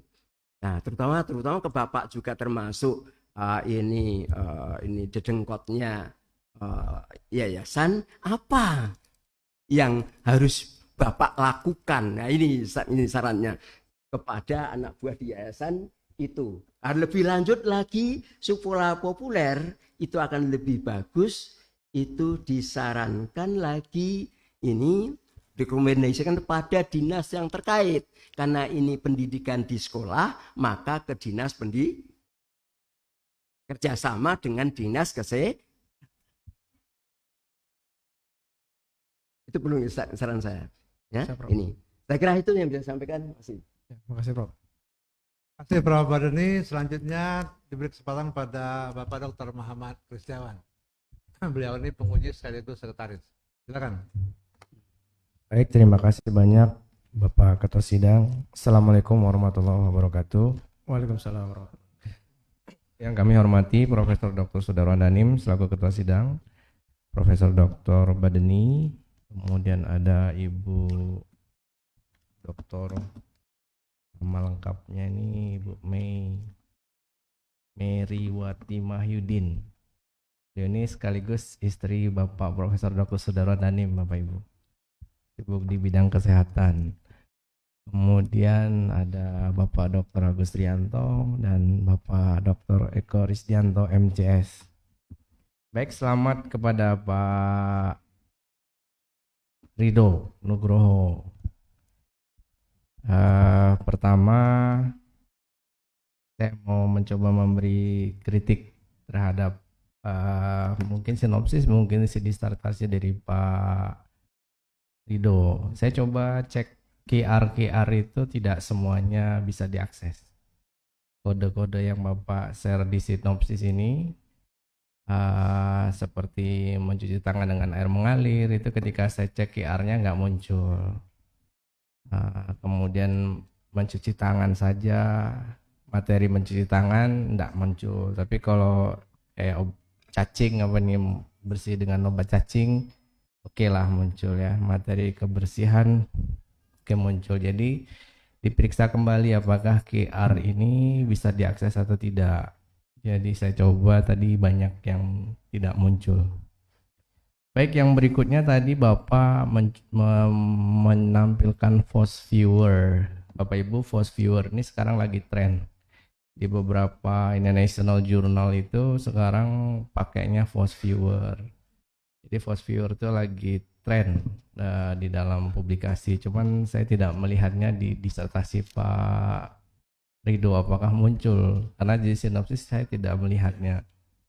Dan saya terima kasih rata-rata yang sudah menggunakan Force Viewer ini biasanya rekomendasi dari Pak Eko Risdianto ya. Terima kasih Pak Eko, saran pada mahasiswa untuk pakai Force Viewer. Karena Force Viewer ini penting untuk diketahui bahwa menelusuri kajian terkini ya, ini state of the art. Baik, berikutnya saya lihat jawaban-jawaban Pak Ridho sudah oke. Saya juga sudah menguji pada ujian tertutup ya, sudah banyak ya luar biasa lah Pak Ridho menyelesaikan disertasinya. Pertanyaan saya pertama adalah, Bapak meneliti tentang perilaku hidup sehat, bersih dan sehat. Apakah Bapak juga melakukan hal ini di rumah? Apa jawabannya? Ya, tadi seperti dikatakan oleh Prof. Badani, uswatun hasanah, tentunya kita tidak boleh mengucapkan apa yang tidak kita lakukan. Itu menjadi poin tersendiri, Pak. Maka dari itu insya Allah di rumah karena juga sebagai orang kesehatan, alhamdulillah PHBS berusaha untuk dilaksanakan dengan sebaik-baiknya. Baik. Jadi nggak pernah makan gorengan juga, Pak? Makan Pak, karena itu bukan bagian dari PHBS. Dibatasi. Beli banyak-banyak. Banyak-banyak. Makan pecel lele enggak, Pak? Makan Pak. Makan. Pakai minyak yang fresh atau minyak sudah banyak orang pakai? Ini dapat jawaban dari Bu ahli gizi langsung. Perlunya Baik. ya. Iya, Ya. seperlunya Pak. Baik, seperlunya. Ya, Makan minum tapi perlu tiap malam. Seperlunya. Baik. Berarti standarnya standar apa PHBS nih? Standar kalau saya lihat apakah kesehatan itu standar, ada nggak standarnya? Apa yang Bapak gunakan standar dalam kehidupan bersih yang Bapak lakukan? Kalau berbicara tentang kesehatan itu sendiri cukup luas sekali Pak. Ya, Sebagian orang mengatakan sehat itu kalau kita punya uang. ya. Ya, tapi di balik itu semua bahwasanya kesehatan itu merupakan karunia yang terbesar dari Allah. Walaupun kita banyak uangnya, tapi kalau sehat kita tidak akan bisa produktif. Nah, itulah standar apabila kita bisa produktif dalam menghasilkan sesuatu, insya Allah kita sehat. Bapak tidak merokok? Tidak Pak, Pernah merokok? pernah. Oh, sebelum kenal PHBS. Jauh lagi sebelum itu. Saya ini heran ketika melihat kesehatan ya, karena Menteri Kesehatan kita pernah ya dulu kena kanker ya kan, padahal tidak merokok. Ya. Nah, gimana persepsi Bapak melihat orang kesehatan kok kena kanker? Ya, karena Yang merokok sehat-sehat, nah Prof. Sudarwan. karena rokok ada perokok aktif dan pasif. Mungkin kita sudah tahu semua ya. Ya. Mungkin yang terjadi pada Menteri Kesehatan adalah beliau sebagai perokok pasif. Beliau mendapatkan paparan mungkin dari asap rokok, sehingga hal inilah yang membuat atau memicu munculnya penyakit karsinogenik atau kanker itu Pak. Baik, sampai hari ini saya belum pernah menemukan jawabannya kenapa yang pasif lebih berbahaya, padahal yang merokok aktif kan lebih banyak dia memakan nikotin. Silakan. Karena pasif mereka menghirup nikotin bekas. Oh, Bekas yang sudah dikeluarkan oleh si perokok aktif. Seperti itu Pak. Mungkin itu yang membuat pasif lebih nikotin bekas terpapar. lebih berbahaya. Jadilah aktif. Baik. Terima kasih jawabannya Pak Rido ya. Baik, saya lihat Bapak ini bicara juga tentang technological, pedagogical, and content knowledge. Nah, nanti kalau orang bingung kan perlu dijelaskan. Saya coba pengenlah dengar dari Bapak ceritakan apa sih maksud TPAK ini. Jadi ini sebuah hal yang baru mungkin, tapi di dunia pendidikan saya yang baru, orang yang baru mengenal. Ya. Ternyata ini sudah lama dan baru bagi saya. Bahwasanya TPAK ini teknologi pedagogical and content knowledge ini saya ngepek Pak ya. Ya. Boleh Pak ya? Karena sudah prediksi pertanyaan ini bahwasanya untuk definisinya rangka kerja untuk memahami dan menggambarkan materi yang dibutuhkan, maka harus adanya praktek pedagogis yang diintegrasikan dengan teknologi. Intinya ada perpaduan antara materi dengan teknologi. Seperti modul yang dikembangkan ini sudah menggunakan unsur TPAK, yaitu adanya QR code. Mungkin itu Pak jawabannya Pak. Baik, terima kasih. Karena ngepek ya benar lah jawabannya. Tadi bacanya bukan knowledge, hilangkannya knowledge. Knowledge. Ya. Ya. Siapa? Baik. Berikutnya ini ada juga video tentang sikat gigi. Kenapa kok ada tantangan sikat gigi? Kan sikat gigi aja. Iya Pak. Apa yang Bapak maksud tantangan sikat gigi? Karena indikator 11 itu memiliki tantangan tersendiri khusus untuk sikat gigi. Mereka disuruh membuat video sikat gigi itu agar kita sebagai peneliti atau guru melihat cara mereka menyikat gigi itu sudah sesuai atau belum. Karena sebagian anak jangankan menyikat gigi yang benar, disuruh memasukkan sikat gigi ke dalam mulutnya saja sulit, apalagi untuk menggosok gigi dengan benar. Nah, maka dari itu melalui video itu menjadi modal atau penilaian kita sebagai guru, apakah anak ini serius dalam melakukan tantangan atau perilaku ini. Seperti yang saya ketahui, banyak sikat gigi itu nggak ganti-ganti. Ya. Bapak ganti nggak sikat gigi? Per berapa hari atau per berapa bulan atau per berapa minggu? Kalau yang pernah saya baca Pak, karena saya bukan ahli gigi tapi ahli gizi, untuk sikat gigi ini maksimal dilakukan penggantian sebanyak maksimal ini 3 bulan sekali Pak. Bapak ganti 3 bulan? Mungkin belum sampai 3 bulan. Oh. Terutama pada saat kita Ya. keluar atau dinas luar atau Ya. menginap di luar itu kadang-kadang kita ada penggantian sikat Ya. gigi belum 3 bulan. Biasanya kalau serabutnya belum rusak belum diganti. Baik. Terima kasih atas semua jawaban Pak Ridho. Saya coba bertanya sekarang, yang Bapak undang di ujian terbuka ini siapa? Ini Coba yang Bapak kenalkan. saya undang, yang hadir sebenarnya ada lagi Pak, tapi kalau tidak bisa hadir. Yang pertama Kepala Dinas, betul Bu. Saya selalu koordinasi dengan Kepala Dinas dan beliau sudah mengirimkan papan bunga dan sudah saya kirimkan link Zoom. Mungkin saya lihat belum, tapi karena di sini ada live streaming yang bisa disimak nanti oleh teman-teman di kantor dan keluarga lainnya. Dan yang hadir alhamdulillah pada kesempatan ini orang tua kami tercinta Bapak Najmi. Mana orang tuanya? Yang mana? Oh iya. Selamat datang Bapak. Ini belum sambutan Pak Ridho. Baik. Silakan. Ya. Kemudian Ibu Ya. dan teman-teman semuanya dan saudara-saudara kami Pak.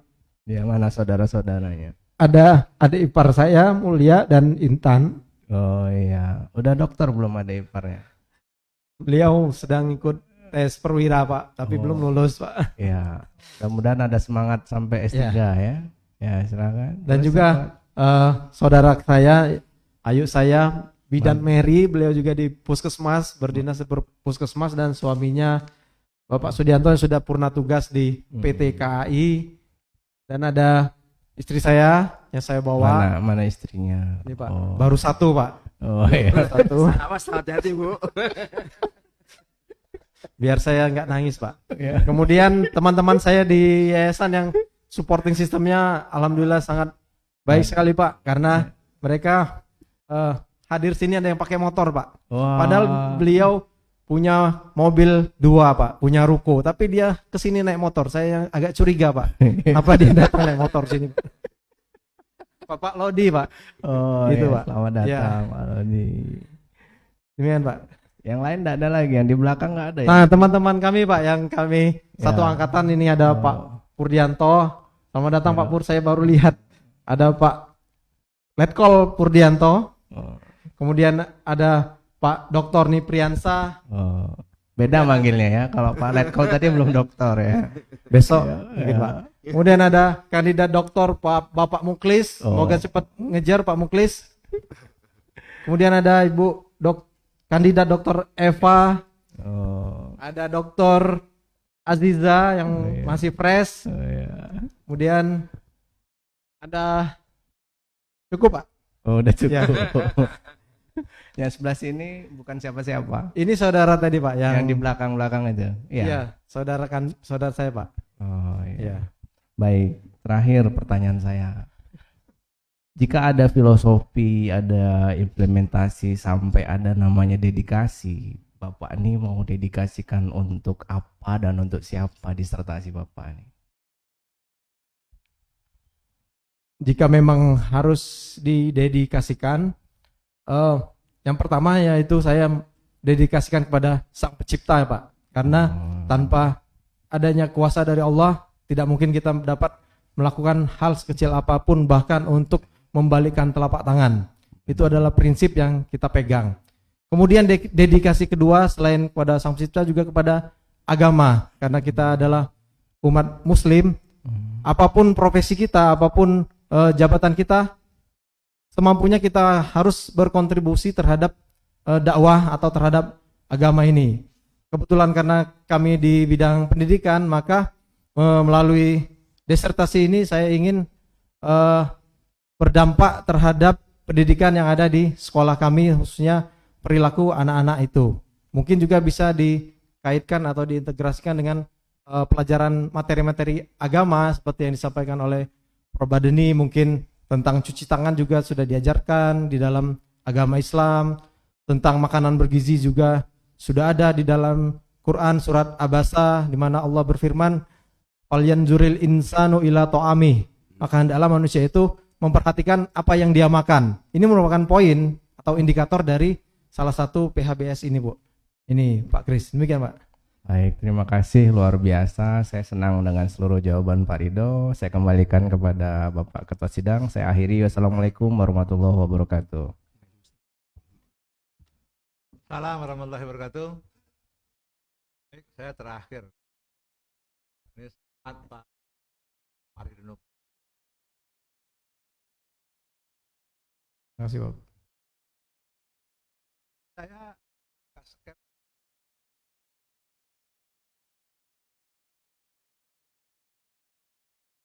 di pembawa agama besar turunkan di tempat jahiliyah, bahkan tempat yang paling jahiliyah di muka bumi ini.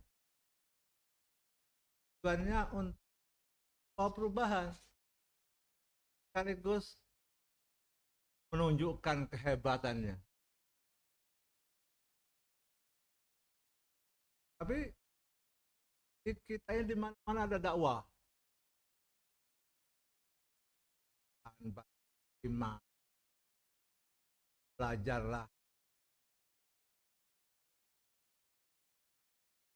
buat baiklah. Tapi di mana-mana kotor, mana-mana kejahatan luar biasa, mana-mana terjadi konflik. Akhir itu yang lagi ramai itu di Sudan. Konflik sama seagama itu. Kalau Bapak ke New Zealand, perempatnya lama di sana, ke Jepang, ke Singapura, ke Korea, itu bersih sekali, sangat bersih. Tidak ada orang dakwah kebersihan bagian dari iman. Nah, di negara-negara Eropa itu sebagian besar penjara sudah dikosongkan. Tidak ada lagi yang penghuni penjara itu. Dan mereka sama sekali tidak mendengarkan istilah neraka jahanam. Apakah kita ini hanya sampai pada tidak kata? Atau kita harus mendorong ke menjadi perbuatan? Atau kita kurangi dakwah ini? Supaya nanti orang rindu dengan tindakan yang sungguhnya. Sebab hukum alam itu mengatakan kalau orang itu banyak sekali ngomong, itu pasti dia kurang kerja.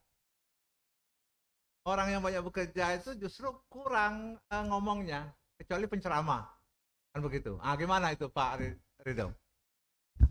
Baiklah Prof, izin untuk mencoba menjawab dengan keterbatasan ilmu yang ada, karena pertanyaan Profesor sangat spesial dan juga mungkin terkait juga dengan modul ini.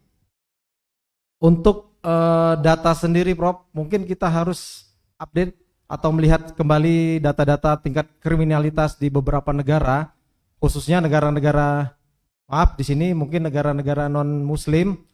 Ternyata memang di sana angka kriminalitas itu juga tinggi Prof. Yang muncul, yang blow up adalah yang bagus-bagusnya saja, yang oke-okenya saja. Tapi di sisi kelamnya seperti di Philadelphia itu kita lihat para pecandu narkoba malah diberikan space atau diberikan ruang tersendiri, diberikan morfin, diberikan ganja untuk mereka konsumsi karena mereka memang tergantung dengan hal tersebut. Dan itu tidak bisa kita jadikan dasar bahwasanya agama atau dakwah itu sia-sia. Dakwah tetap memiliki makna tersendiri pada jalurnya tersendiri. Dengan dakwah saja manusia itu sangat sulit untuk dirubah. Apalagi kalau dakwah itu tidak kita sebar, tidak kita galakkan lagi. Tentu itu akan sangat berdampak terhadap hasil atau output. Nah, untuk negara-negara mungkin di Indonesia seperti kita tahu mayoritas muslim, mungkin sekarang 80% atau 90% mungkin, saya kurang update. Memang angka kriminalitas tinggi, tapi angka orang-orang yang menjalankan agama dengan benar, dengan baik itu juga cukup signifikan. Seperti kita lihat sekarang sudah banyak pada kalangan pejabat, pada kalangan pengusaha atau orang-orang yang memiliki kedudukan itu sudah memperbaiki, meninggalkan kebiasaan-kebiasaan yang lalu lebih baik lagi. Dan ini bermuara pada cara pemahaman beragama sebenarnya. Apabila kita memahami agama ini sesuai dengan apa yang dicontohkan oleh Rasulullah dan para sahabat, insya Allah baldatun thayyibatun warabun ghafur, seperti yang dilakukan oleh Nabi Muhammad di kota Madinah yang bisa menyatukan antara kaum Yahudi dengan orang-orang Muslim, itu insya Allah bisa kita terrealisasi. Demikian Prof yang bisa saya jawab. Ya, itu kan luar biasa. Mana dia menyatukan orang Yahudi, ragam agama lah, ragam ras. Ya. Begitu. Kita kan sebentar-bentar mengkafirkan orang. Nah, sebentar apa agamamu? Begitu kan? Bahkan sesama muslim sendiri saling kafirkan. Contoh, antara Syiah dan Sunni, 14 abad perselisihannya. Dia kalau ditanya itu selalu menggunakan Quran dan hadis, tapi saling masing-masing punya firqah sendiri, kan begitu kan? Oke. Nah, sekarang ini saya sangat senang dengan kata HBS. Sebetulnya tidak cukup. Kalau kita lihat orang itu akan cenderung sehat atau akan cenderung kurang sehat, itu nomor satu itu cara berpikir. Kita ini harus perbaiki cara berpikir. Kalau saya minta seseorang itu ngepel lantai ini dan dia tulus, dia punya dua hasil. Satu bersih, yang kedua dia berkeringat kan. Tapi kalau saya suruh ngepel di sini gitu dan dia tidak tulus, bersih sih bersih, tapi dia stres, jadi beban. Karena itu maka 95% kelelahan itu karena tidak bersemangat melakukan sesuatu. Nah, jangan-jangan juga tadi lupa membangun semangat. Apa makna berpikir yang bagus? Apa makna lain? Sebab dakwah ini sudah 14 abad. Bagaimana realitasnya jadi tantangan bagi kita.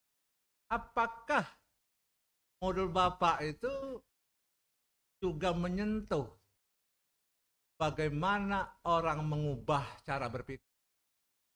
Orang itu diceramahi non-stop tanpa mengubah cara berpikir, tidak ada perubahan apa-apa.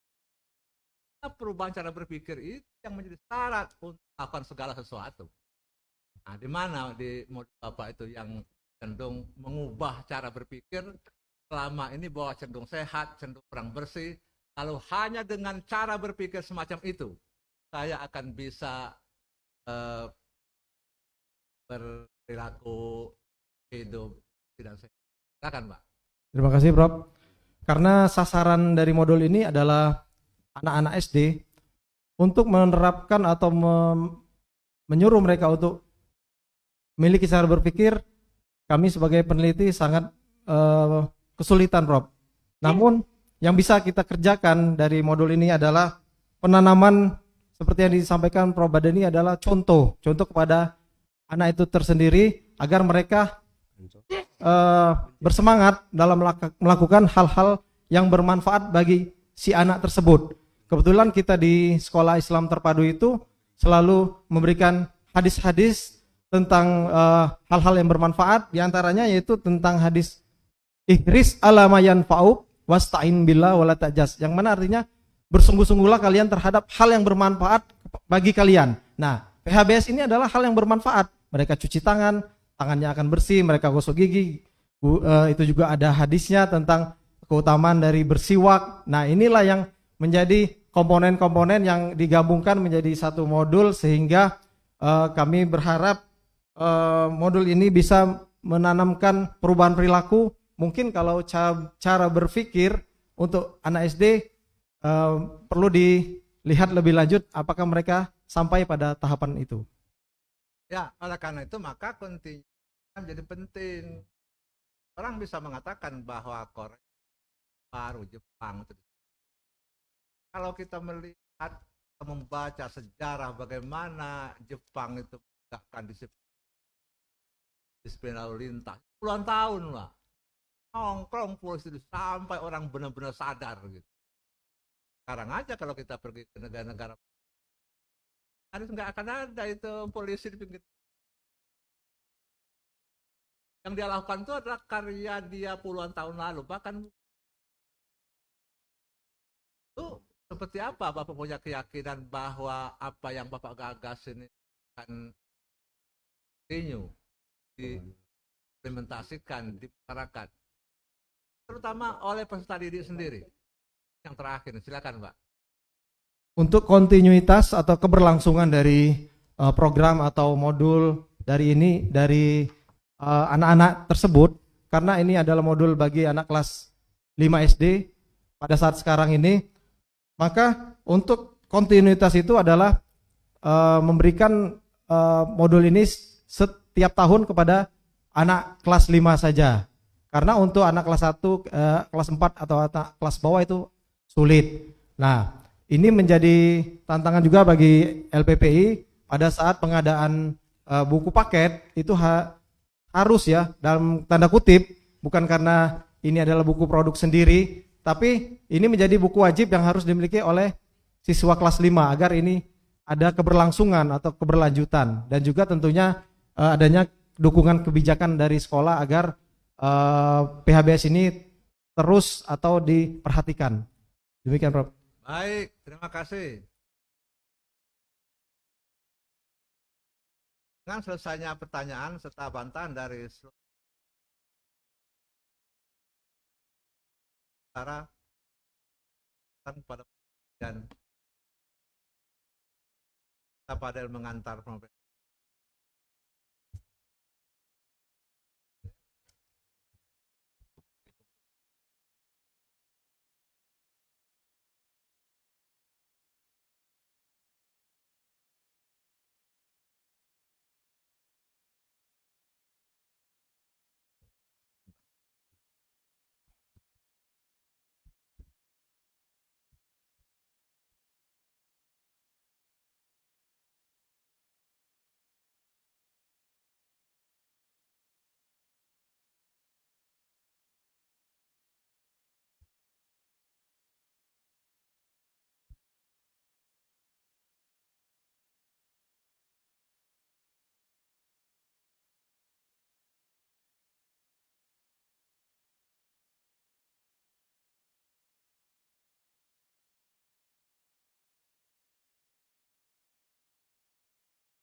Iya.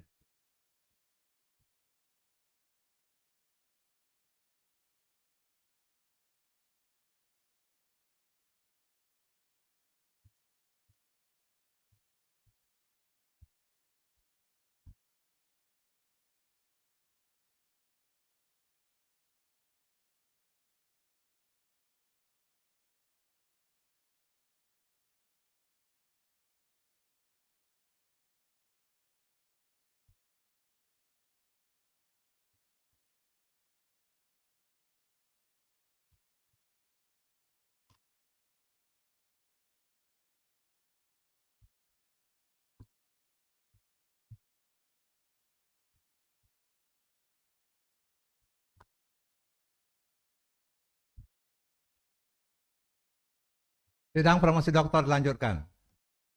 Kami minta Padel menjemput dan mengantar Mopendos ke tempat sidang.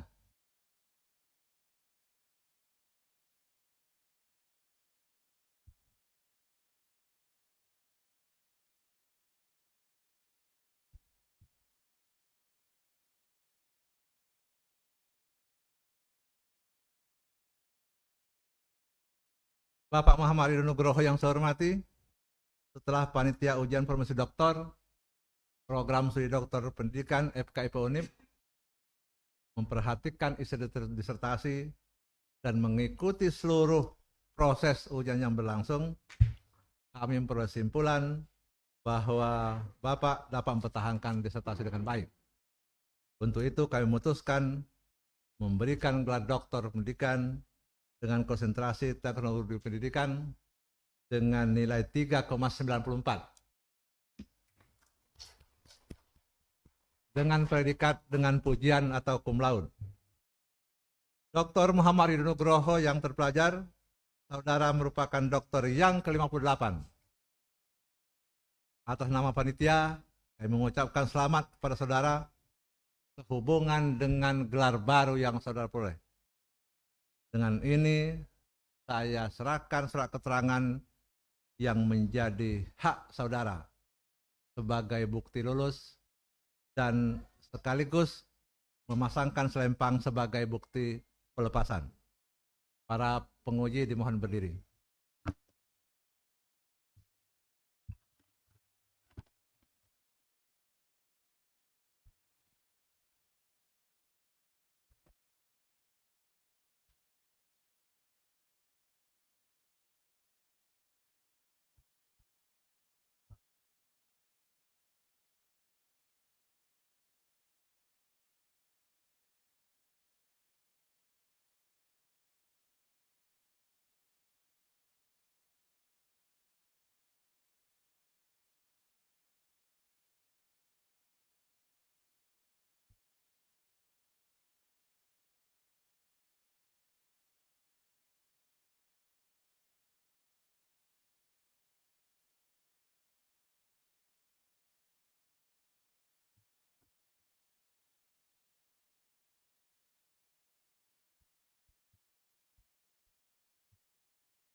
Selanjutnya kami persilakan promotor atau kopromotor untuk memberikan nasihat pada dokter baru ini selama maksimum 10 menit.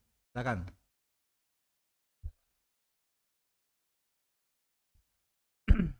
Bismillahirrahmanirrahim. Assalamualaikum warahmatullahi wabarakatuh.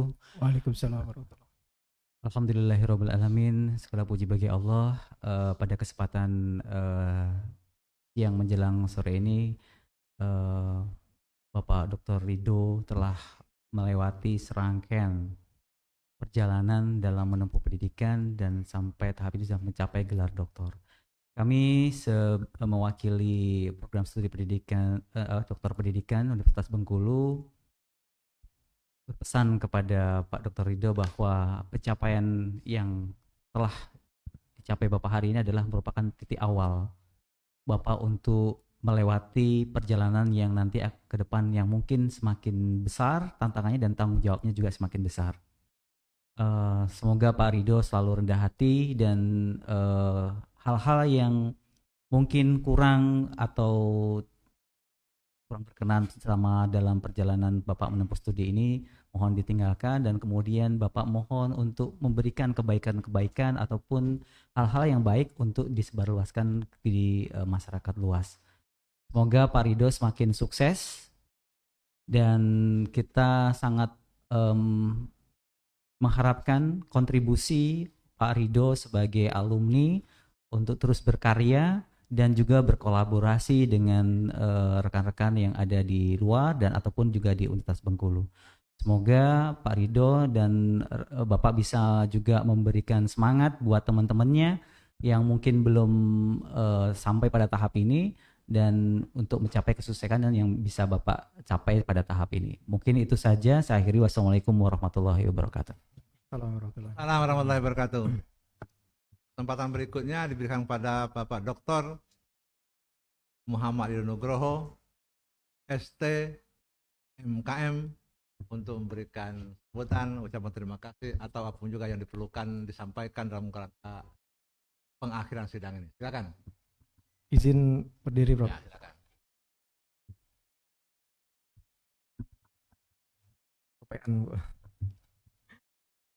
Bismillahirrahmanirrahim. Assalamualaikum warahmatullahi wabarakatuh. Waalaikumsalam warahmatullahi wabarakatuh. Innalhamdalillah nahmaduhu wa nasta'inuhu wa nastaghfiruh wa na'udzubillahi min sururi anfusina wa min sayyiati a'malina. Man yahdihillahu fala mudhillalah wa man yudlilhu fala hadiyalah. Asyhadu an la ilaha illallah wahdahu la syarikalah wa asyhadu anna Muhammadar Rasulullah. Alhamdulillahirabbil alamin. Puji syukur kehadirat Allah Jalla wa Ala, karena tanpa bantuan Allah, tanpa peran Allah tidak akan terjadi apa yang menjadi takdir pada hari ini. Wa ma bikum min ni'mati faminallah. Apa-apa yang datang kepada kalian dari nikmat itu adalah datangnya dari Allah. Seperti tadi disampaikan oleh Bapak Kopromotor Bapak Eko, agar tetap rendah diri. Apabila kita selalu menyandarkan kepada diri kita sendiri, tanpa sekali kita menyadarkan apa yang kita peroleh adalah asalnya dari Allah, itu adalah bibit-bibit dari tinggi hati atau kebalikan dari rendah diri. Maka dari itu saya sebagai seseorang yang baru mendapatkan gelar ini, di hadapan para penguji, di hadapan para orang tua dan keluarga, saya mohon bimbingannya selalu, nasihatnya untuk selalu menasihati, bahkan memarahi apabila ada hal-hal yang kurang pantas, yang merupakan bibit-bibit kesombongan yang muncul apabila memang itu terjadi yang tidak kita harapkan.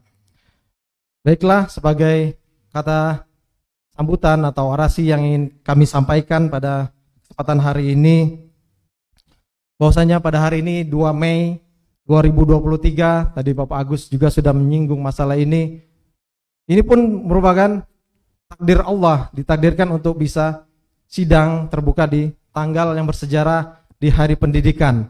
Semoga momen ini menjadi pengingat bagi saya pribadi untuk bisa berkontribusi kepada dunia pendidikan yang saya cintai. Karena pada dasarnya kita semua adalah seorang pendidik, minimal pendidik bagi keluarga kita. Saya yang notabene bukan guru atau bukanlah dosen, tapi saya mencintai dunia ini. Saya mencintai apa yang ada di dalam dunia pendidikan ini, sehingga hal itulah yang menggerakkan hati saya untuk mendaftar di program studi doktor pendidikan. Jika ingin bicara tentang linearitas, mestinya saya mengambil apa yang telah diambil oleh Ibu Meriwati sebagai alma mater atau kakak tingkat saya. Namun ini juga kembali melihat dari hal-hal yang mungkin perlu pertimbangan sehingga saya berada di program studi ini. Kemudian saya mengucapkan terima kasih yang sedalam-dalamnya kepada Allah Subhanahu wa taala, kepada keluarga, dan juga tentunya yang khusus dan sangat spesial kepada orang yang selalu menggedor kami, selalu menghayu-hayu kami untuk jangan berlama-lama duduk di FKIP Unip ini. Jangan mau jadi orang yang membayar UKT lebih panjang dari 6 semester. Alhamdulillah kepada yang terhormat Profesor Dr. Sudarwan Danim, orang yang menginspirasi kami dalam kuliah ini. Banyak sekali hal-hal yang bisa kami dapatkan dari beliau selama berinteraksi tentunya sebagai kaprodi dan juga sebagai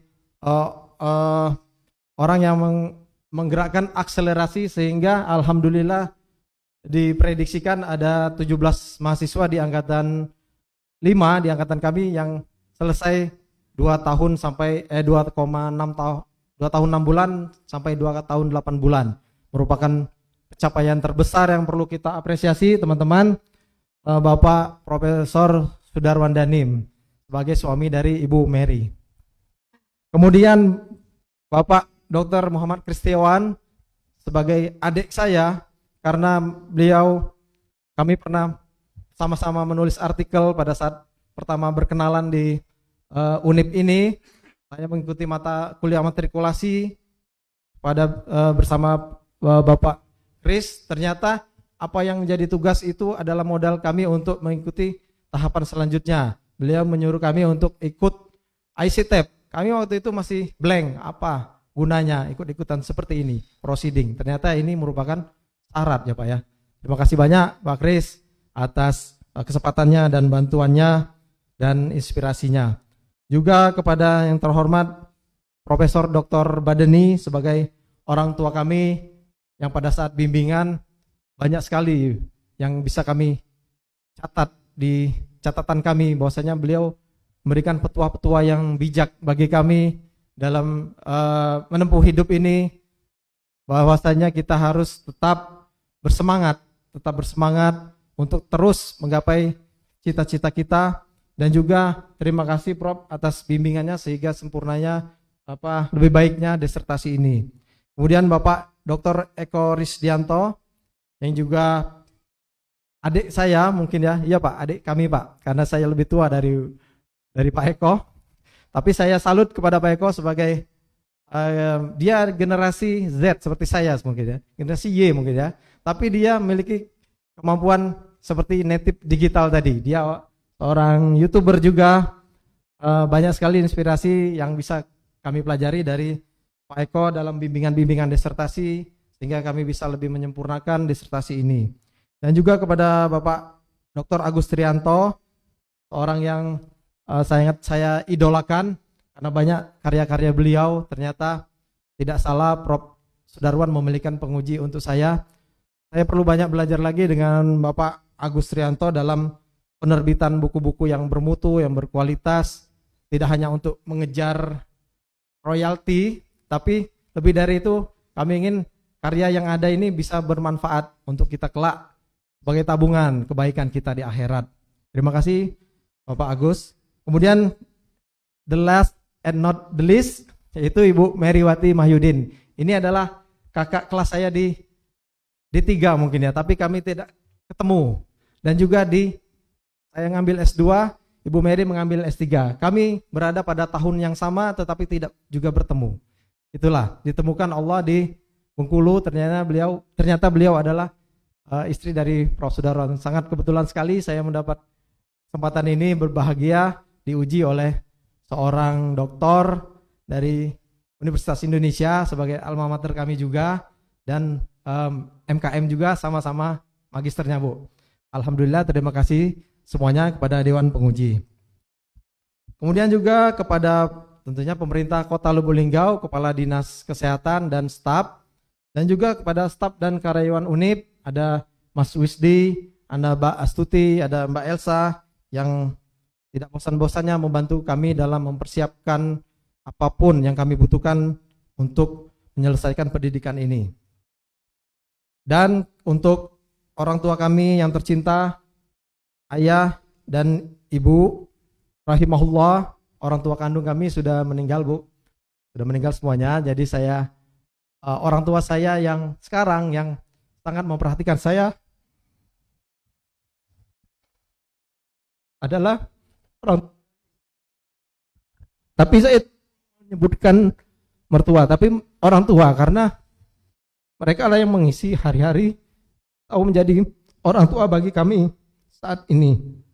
Mudah-mudahan beliau semua diberikan kesehatan, diberikan kebaikan di dunia dan akhiratnya. Kemudian untuk istri tercinta yang selalu setia mendampingi selama berkuliah di Bengkulu.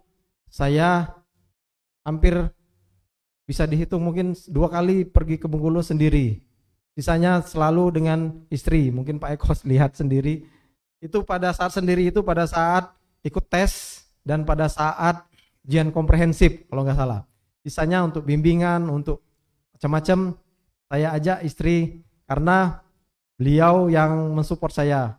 Baik support mental dan juga dana juga Pak. Karena untuk berkuliah di S3 UNIM ini membutuhkan biaya ya Pak ya, karena saya bukan tugas belajar, saya izin belajar, jadi saya membuka bisnis, membuka usaha, saya berjualan nasi Pak, nasi biryani namanya, itu nasi dari Arabian food karena kami pernah makan, pernah melihat juga proses ikut kursus, jadi itulah mungkin tantangan atau kenang-kenangan bagi kami dalam menyelesaikan studi ini, semuanya atas izin dari Allah. Kemudian anak-anak tersayang ada Abdurrahman El Hisham dan ada kakaknya Rizky Yakania Putri yang tidak bisa hadir karena sedang di pondok pesantren karena sudah masuk. Kemudian kepada saudara kami tercinta yaitu kakak kami Sudianto dan Ayunda Mary Marlina yang sudah hadir bersama kami. Terima kasih juga kepada adik kami Mulia Hadi dan Intan dan juga keponakan-keponakan semuanya, pada rekan-rekan Prodi S3 yang sudah hadir tadi di sini yang masih bertahan ada Dr. Nipriansa, terima kasih atas dukungannya, juga kepada saudara-saudara kami di Yayasan Raudatul Jannah yang sudah hadir pada kesempatan hari ini, terima kasih atas supporting sistemnya dan apa yang sudah diberikan pada kami selama ini, dan juga kepada sekolah yang kami bawahi, ada SD, SMP, ada TK juga, semuanya pada Dewan Guru dan kepada anak didik. Mudah-mudahan gelar yang didapatkan hari ini bisa memberikan manfaat yang besar bagi kita semua. Akhirul kalam, saya mohon maaf apabila ada interaksi kami selama 2 tahun 8 bulan mungkin di UNIP yang menyinggung. Kami mohon maaf yang sedalam-dalamnya kepada Dewan Penguji dan rekan-rekan semuanya. Semoga Allah mengampuni kita semuanya, menerima amalan ibadah kita, menerima amalan puasa kita, dan mengumpulkan kita kembali di dalam surganya Allah Jalla wa'ala. Wabillahi taufiq wal hidayah. Wassalamualaikum warahmatullahi wabarakatuh. Assalamualaikum warahmatullahi wabarakatuh. Bapak dan Ibu, saya sebagai pimpinan sidang mohon maaf untuk hal yang kurang berkenan dalam sidang ini dan mengucapkan alhamdulillahirrabbilalamin yang promosi doktor untuk Muhammad Ridho Nugroho saya resmi tutup. Assalamualaikum warahmatullahi wabarakatuh.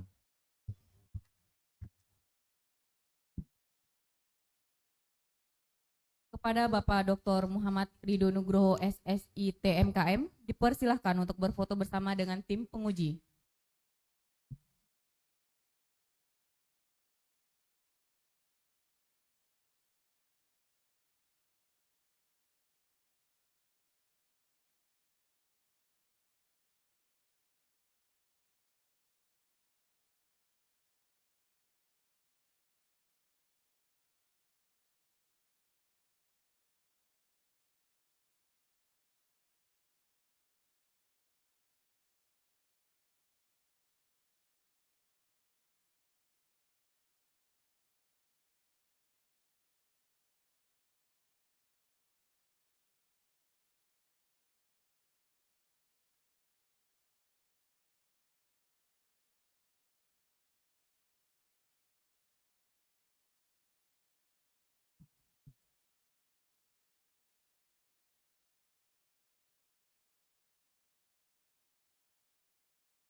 Fadel mengantar tim penguji ke tempat ruang istirahat.